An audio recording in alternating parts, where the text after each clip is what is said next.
انہیں پہننے کے لیے یونیفارم ملا مگر کئی روز تک کھانا یا پانی نہیں دیا گیا۔ پھر انہیں جیل کے مرکزی سیل میں لے جایا گیا جہاں کمروں میں کوئی بیڈ نہیں اور ایک بلب ہے۔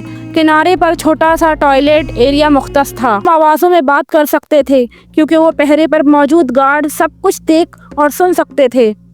قاسم کہتے ہیں کہ ہر چیز پر پابندی تھی، آپ کو صرف کھانے پینے اور سونے اور مرنے کی اجازت تھی۔ سیدانہ جیل میں مسلسل پرتشدد سزائیں ملتی تھی۔ ہمیں سابقہ قیدیوں نے بتایا کہ انہیں دھات کے سامان، کیبل اور الیکٹرک چھڑی سے پیٹا جاتا تھا۔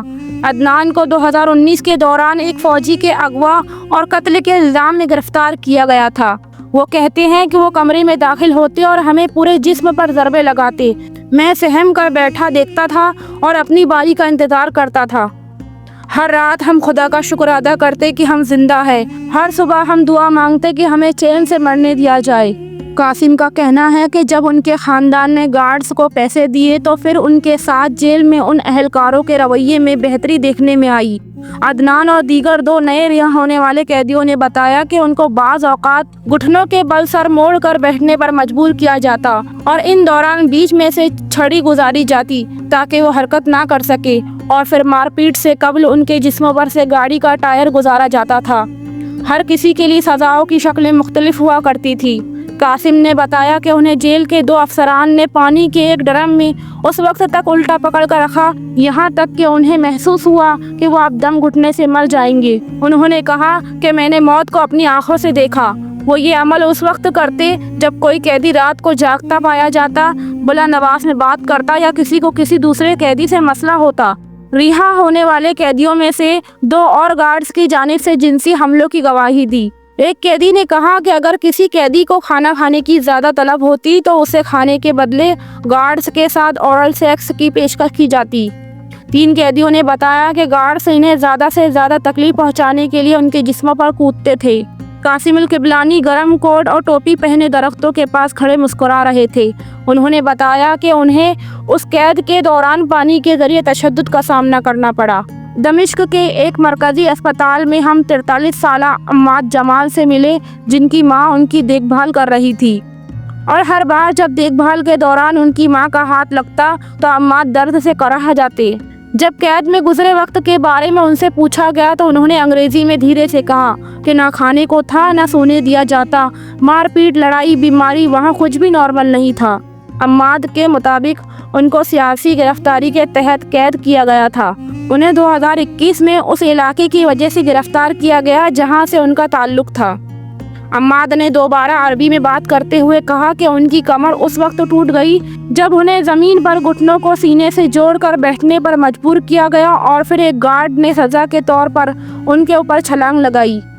عماد کے مطابق ان کا قصور یہ تھا کہ انہوں نے ایک دوست کو دوسرے قیدی سے دوا چرا کر دی تھی، لیکن عماد کے لیے جیل میں سب سے زیادہ مشکل چیز سردی تھی۔ وہاں کی دیواریں تک بھی ٹھنڈی تھی۔ میں ایک زندہ لاش بن گیا تھا۔ جیل میں کچھ بھی موجود قیدیوں کے لیے بہتر نہیں تھا، تاہم 3 قیدیوں کا یہ کہنا تھا کہ اگر کچھ اچھا ہوتا بھی تو اس کے بعد سزائیں اور مزید سخت کر دی جاتی تھی۔ 30 برس کے ایک قیدی رکان محمد السعید کا کہنا ہے کہ انہیں سن 2020 میں قتل اور اغوا کے الزامات میں حراست میں لیا گیا تھا، مگر پھر ان کے خلاف مقدمہ نہ چل سکا۔ ان کے مطابق دوران حراست ہر بار جب ہم نہا لیتے، باہر سورج کی روشنی میں جاتے یا پھر جب ہم سیل کے دروازے سے باہر قدم نکالتے تو ہر بار ہمیں سزا دی جاتی تھی۔ وہ اپنے ٹوٹے ہوئے دانتوں کو دکھاتے ہوئے کہتے ہیں کہ جب انہیں ایک گارڈ نے ان کے منہ پر مکہ مارا تو پھر یہ دانت ٹوٹ گئے تھے، ہم نے دیے تو پھر ان کے ساتھ جیل میں ان اہلکاروں کے رویے میں بہت بہتری دیکھنے میں آئی۔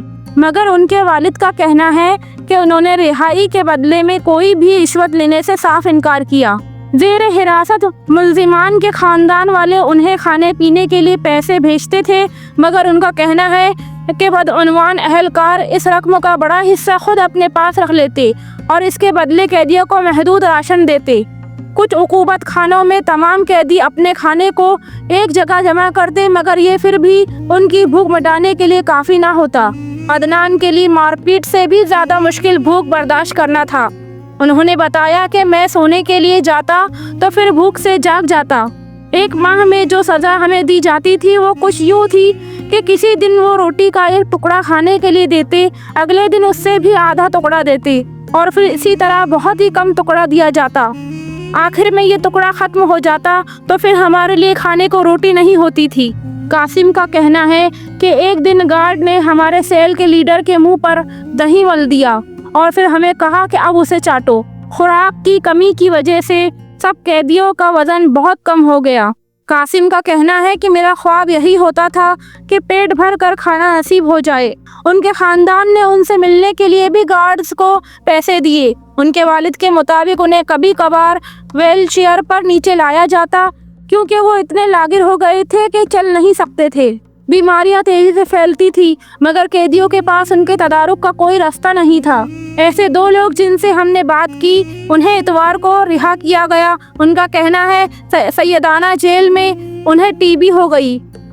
ان میں سے ایک نے ہمیں بتایا کہ ان کو سزا دینے کی غرض سے ان کی دوائی روک لی جاتی تھی۔ عدنان کا کہنا ہے کہ ڈر لگنے والی بیماریاں جسمانی بیماریوں سے کہیں زیادہ بری تھی۔ اس ہفتے دمشق کے ایک اسپتال میں ایک اہلکار نے بتایا کہ ان کے پاس چیک اپ کے لیے جن قیدیوں کو بھیجا گیا تھا ان میں زیادہ تر نفسیاتی مسائل تھے۔ ان باتوں کو سن کر لگتا ہے کہ وہاں کوئی امید نہیں تھی بلکہ صرف درد تھا۔ قیدی زیادہ وقت خاموش رہ کر گزارتے، باہر کی دنیا سے ان کا کوئی رابطہ نہیں تھا، لہذا اس میں کوئی حیرت کی بات نہیں کہ جب وہ کہتے کہ انہیں نہیں معلوم تھا کہ بشار الاسد کی حکومت ختم ہو گئی ہے۔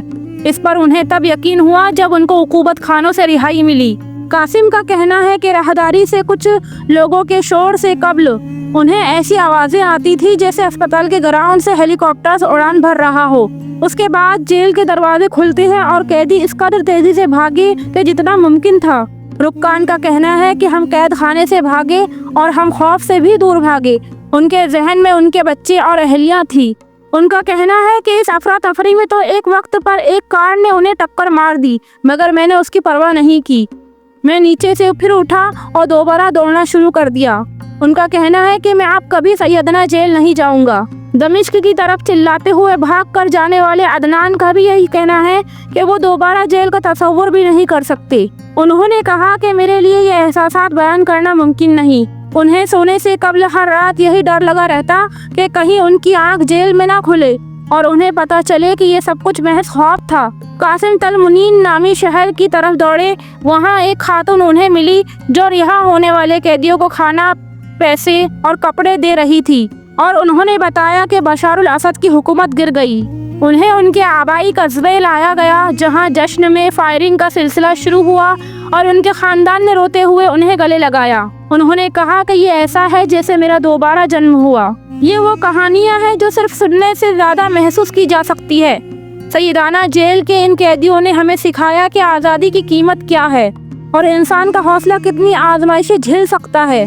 اگر آپ کو یہ کہانی متاثر کرے تو اسے دوسروں تک ضرور پہنچائے تاکہ دنیا جان سکے کہ انسانیت کے اصل دشمن کیا ہیں۔ ہمارے چینل کو سبسکرائب کریں اور اپنی رائے کمنٹ باکس میں ضرور دیں۔ ایسی کہانیوں کے لیے ہمارے ساتھ جڑے رہیے۔ اگلی ویڈیو تک آپ کا وقت خوشگوار رہے۔ فی امان اللہ۔